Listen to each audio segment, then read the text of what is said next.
Hindi nyo ba alam mga kakwento, ito lamang ay nagbahagi si Senador Robin Padilla ng isang matapang na panukala hinggil sa kanyang plano sakaling maging pangulo ng bansa. Ayon sa kanya, kaya umanong bigyan ng tig-1 milyong piso ang bawat Pilipino upang tuluyang wakasan ang kahirapan.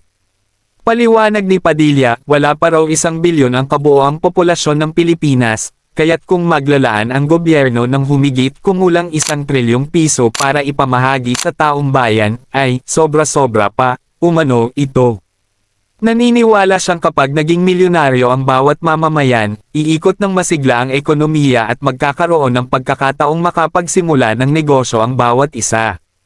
Aniya, kung nagagawa raw ng ilang opisyal na magwaldas o magtakwil ng trilyon-trilyong piso, hindi na dapat maging isyo ang pagbibigay ng tig-1 milyon sa bawat Pilipino.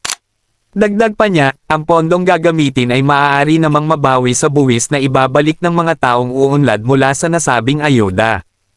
Pag ako ang naging presidente, itaga niyo sa bato, lahat ng Pilipino, milyonaryo, pahayag ni Padilla, sabay diin na kapag naipatupad ang kanyang panukala, tapos ang kahirapan, kung kayo ang tatanungin mga kakwento, gusto ba ninyo na maging pangulo si Senator Robin Padilla? Halika mga kakwento, pag-usapan natin yan sa comment section.